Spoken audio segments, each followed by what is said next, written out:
My fiancé said, "Stop introducing me as your future wife. It makes me look like I settled." I replied, "Good to know." That evening, I quietly removed my name from every guest list she had added me to. 2 days later, she walked into a brunch with her friends, and the moment she saw what was placed at her seat, she forgot how to breathe. I'm Owen, 33, and 3 days ago my fiancé told me that being engaged to me made her look like she'd settled for less. By the time she sat down at brunch with her friends and saw the envelope I'd arranged to have delivered, she realized that I'd decided not to be anyone's consolation prize anymore. I'd been with Andrea for almost 3 years, engaged for 5 months. We met at a work conference when I was 30 and she was 31.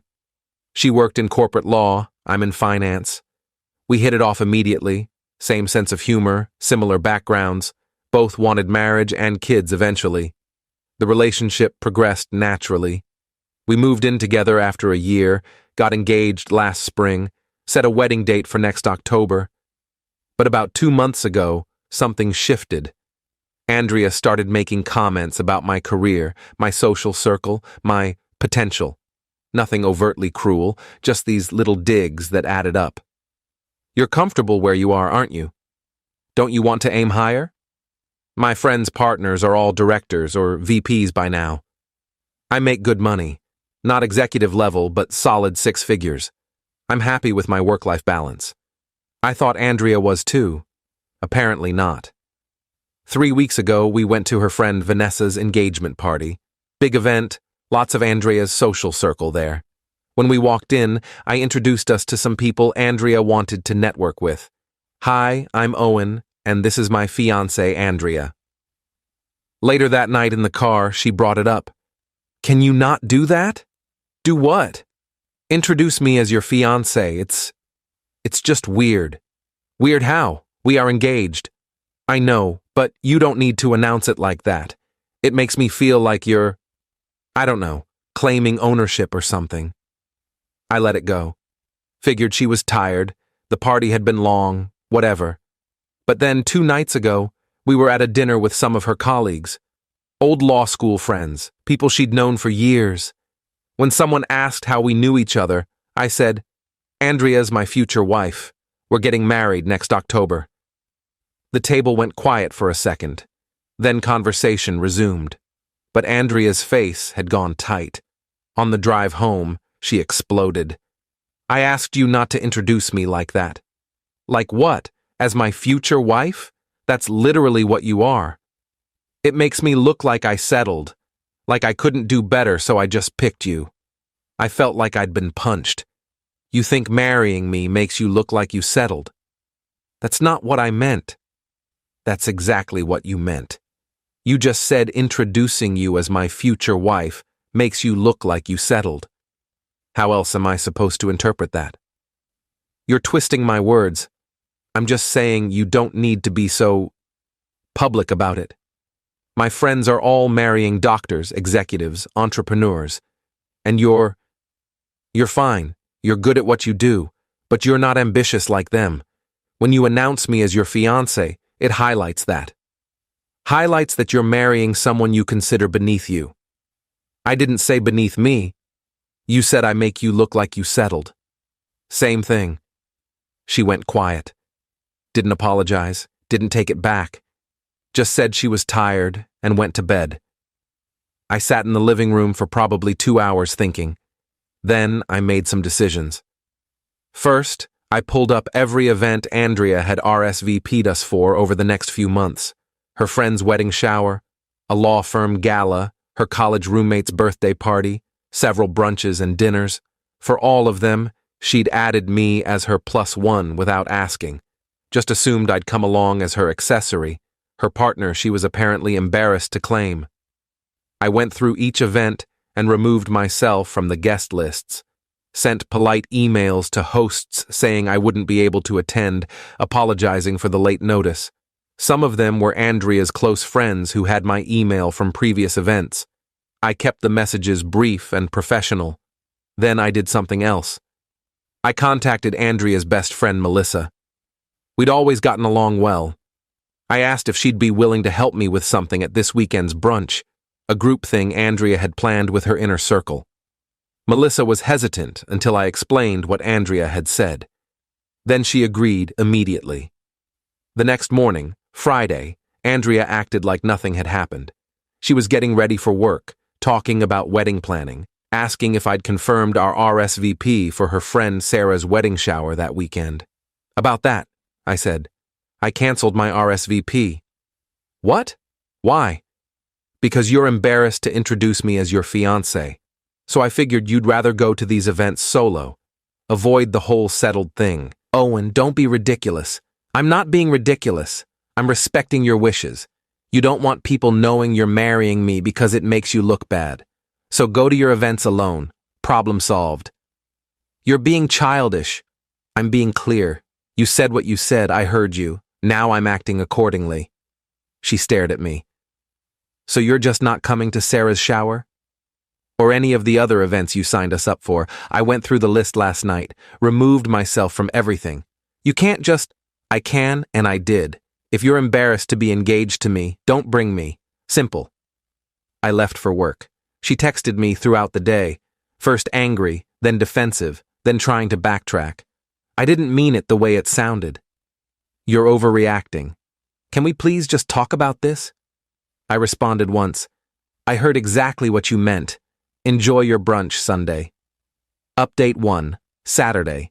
Andrea tried a different approach. She was apologetic, said she'd been stressed about work and hadn't meant to hurt me, said obviously she was proud to be marrying me, that I was misunderstanding her concerns. So you're not embarrassed to introduce me as your future husband? I asked. No, of course not. Then why did you say it makes you look like you settled? She couldn't answer that. Just kept saying I was taking it out of context, that she'd phrased it badly. The context was pretty clear, I said. You think I'm not impressive enough for your social circle. You think being engaged to me reflects poorly on you. That's not phrasing. That's how you actually feel. Owen, please. Are you going to the brunch tomorrow? Yes, but I want you to come. Please. Let's just show up together and move past this. I'm not going. You'll have to explain to your friends why I'm not there. What am I supposed to tell them? Tell them the truth. That you're embarrassed to be engaged to someone who makes you look like you settled. She didn't like that. We spent Saturday mostly in separate rooms. That evening, she asked one more time if I'd reconsider coming to the brunch. I said no.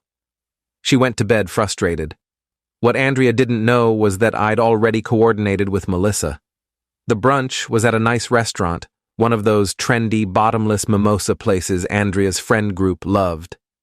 Melissa had arranged with the restaurant to have something delivered to Andrea's seat before everyone arrived, an envelope with Andrea's name on it. Inside the envelope was a letter I'd written, and a copy of our wedding venue cancellation confirmation. Sunday morning, Andrea got ready for brunch, asked me one last time if I was coming. I said no. She left around 10:30 a.m. I waited at the apartment. Around 11:15 a.m., my phone started ringing. Andrea. I didn't answer. She called 3 more times. Then Melissa texted me. She opened it. You should have seen her face. 15 minutes later, Andrea came home. She burst through the door, envelope in hand. What the hell is this? She demanded. It's exactly what it says. Cancellation confirmation for our wedding venue. You canceled our venue without talking to me? You told me marrying you makes you look like you settled. I decided to solve that problem. No wedding, no settling. Owen, you can't just cancel our wedding. I didn't cancel the wedding. I canceled the venue. But yeah, I'm canceling the wedding too. As of right now, we're not engaged anymore. She just stared at me. You're breaking up with me? Because of one comment? It wasn't one comment. It was a pattern. Months of you making me feel like I'm not enough. Like you're embarrassed of me. Like you're only with me because you couldn't find someone better. I'm done being someone's backup plan. You're not my backup plan. Then why did you say introducing you as my future wife makes you look like you settled? Why have you been comparing me to your friends' partners? Why do you care so much about how I make you look to other people?" She couldn't answer. Just stood there holding the letter and the cancellation notice. "The letter explains everything," I said. "How you've made me feel for months. How I'm tired of being treated like a disappointing choice. How I deserve someone who's proud to be with me, not embarrassed." "Owen, please. I'm sorry. I didn't realize—" "You didn't realize because you weren't thinking about me at all. You were thinking about your image, about what your friends would think, about whether I was impressive enough for your social circle. That's not love. That's social climbing. That's not fair. What's not fair is spending 3 years with someone, agreeing to marry them, then telling them they make you look bad. That's what's not fair." Update 2. Andrea didn't leave. She spent the rest of Sunday trying to convince me I was overreacting, that I was throwing away 3 years over a misunderstanding, that if I'd just give her a chance to prove she didn't really feel that way, we could work through this. "How are you going to prove it?" I asked. "By introducing me to your friends? You already had that chance, multiple chances, and you made it clear you didn't want to. I'll do it now. I'll call everyone from brunch, tell them you're my fiancé." "Don't bother. Melissa already told them. After you left the brunch in a panic, she explained to everyone what you'd said to me, about settling, about being embarrassed. Your friends know exactly why I ended things." Her face went white. "Melissa told them?" "I asked her to. You wanted to keep me hidden, make me your secret shame. I wanted your friends to know the truth about why the wedding's off. You humiliated me in front of my entire social circle. You humiliated me for months. Called me unambitious, said I made you look bad, compared me to other people's partners. I just made sure your friends knew the real reason we're done." She tried for another hour to change my mind, cried, apologized, said she'd do anything, but I was done. I told her to pack a bag, stay somewhere else for a few days while we figured out living arrangements. She eventually left around 6 p.m., went to stay with her sister. Monday morning, I contacted a lawyer about untangling our finances. We'd combined some accounts, co-signed on the apartment lease. It was going to be messy, but necessary. Monday afternoon, Andrea's mother called me. "Owen, honey, what's going on? Andrea called us crying, saying you ended the engagement." "I did. Did she tell you why?" "She said you overreacted to something she said, that you're being unreasonable. She told me that being engaged to me makes her look like she's settled. That introducing her as my future wife embarrasses her because I'm not impressive enough for her friends. Those are her words, not my interpretation." Silence. Then, "She said that to you?" "Multiple times, in different ways, for months." "Oh, Owen, I'm so sorry. That's not okay. That's not how you treat someone you love." "That's what I figured. Do you think there's any chance you two can work through this?" "No. I spent months feeling like I wasn't enough, like I was some disappointment she was stuck with. I'm not going back to that." "I understand. I'm sorry it ended this way. You've always been good to our family." We talked for a few more minutes. She said she'd talk to Andrea, try to make her understand what she'd done. I appreciated it, but didn't expect it to change anything. Update 3. It's been 3 weeks since the brunch. Andrea and I are in the process of separating everything. She found a new apartment, moves in next month. I'm keeping our current place since the lease is primarily in my name, and I can afford it solo. She's tried multiple times to reconcile, sent long texts about how she's realized she was wrong, that she took me for granted, that she's been in therapy working on her issues with image and validation. I've responded politely but firmly. "It's over. There's no going back. Please respect my decision." Her friends have been divided. Some think I overreacted, that I should have given her another chance. Others, including Melissa, have sided with me. Melissa told me that after I left the brunch and she explained everything, several of Andrea's friends admitted they'd noticed her being dismissive of me, that she'd made comments before about me not being at her level. Apparently, it wasn't just in my head. The wedding venue refunded about 60% of our deposit. We lost some money, but honestly, Worth it to avoid marrying someone who saw me as a disappointing choice. Andrea sent me a letter last week. Long handwritten thing about how she knows she messed up, how she's sorry she made me feel inadequate, how she wishes she could take it back. The letter ended with, "I wasn't embarrassed of you. I was insecure about myself. I thought if you were more impressive, it would make me feel better about my own choices. I projected my issues onto you, and I'm sorry." I read it twice. Then I put it in a drawer. Maybe she's telling the truth. Maybe she really is working on herself. But that doesn't change what she said. Doesn't change months of feeling like I wasn't enough. Final update. It's been 4 months since I ended the engagement. Andrea moved out completely about 6 weeks ago. We've had minimal contact since, just logistics about splitting shared items and closing joint accounts.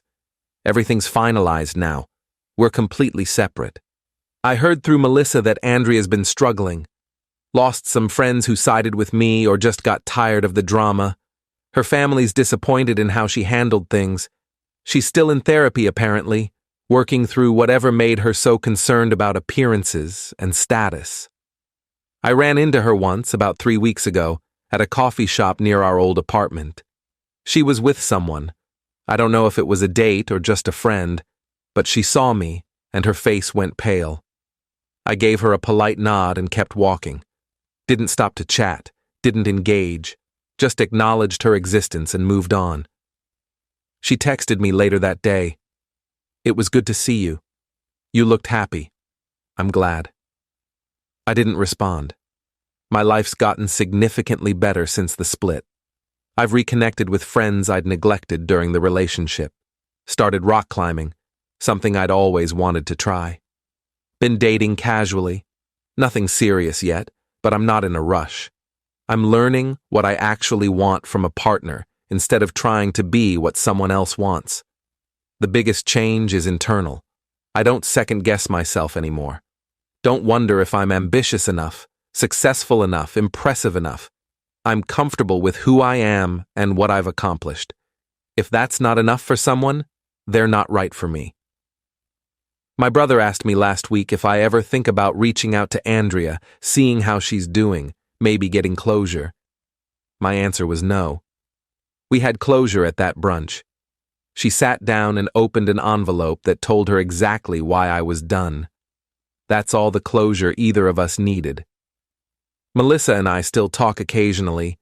She told me Andrea asked about me recently, wanted to know if I was seeing anyone. Melissa shut that down immediately. "That's not your business anymore," she'd told Andrea. "You had someone good and you made him feel like he wasn't enough. Let him move on." I appreciated that. The thing I keep coming back to is this. Andrea didn't just make one comment about settling. She revealed a pattern of thinking that had been there all along. The comments about my career, my ambition, my potential, they were all part of the same issue. She'd built this image in her head of what her life should look like, and I didn't fit that image. Instead of recognizing that the image was the problem, she tried to change me or hide me. I'm glad I found out before the wedding, before we had kids, before I spent years trying to live up to standards I was never going to meet because they were arbitrary and constantly shifting. Some people think I was too harsh, that canceling the venue and having the letter delivered at brunch was unnecessary drama, but I disagree. Andrea needed to understand that actions have consequences, that you can't treat people like disappointing accessories and expect them to stick around. The letter at brunch made sure she and her friends understood exactly why I was walking away. Would I do it differently if I could go back? Maybe I would have had a longer conversation before canceling the venue. Maybe I would have given her one more chance to apologize meaningfully. But probably not. She'd had months to apologize for the comments, to recognize she was hurting me, to change her behavior. She didn't. She only cared when I took action. I'm Owen, 33, single, living in an apartment that's all mine. Learning that being alone is infinitely better than being with someone who makes you feel small. Andrea thought I wasn't impressive enough for her friends. Turns out, she wasn't impressive enough as a partner. That's all there is to it. Edit 1. People keep asking what the letter said exactly. I kept it simple. Explained how her comments had made me feel over the past months, listed specific things she'd said, including the settled comment, and stated clearly that I was ending the engagement because I deserve someone who's proud to be with me. Attached the venue cancellation as proof I was serious. Edit 2. Yes, I did lose money canceling the venue and other wedding arrangements. Worth every penny. Would have lost a lot more divorcing someone who fundamentally didn't respect me. Edit 3. Andrea's friends from the brunch have reached out a few times, some apologizing for not noticing how she treated me, others asking if I'm really done or if there's a chance we'll reconcile. I've been clear with everyone. It's over. No reconciliation. No second chances. She showed me who she was, and I finally believed her.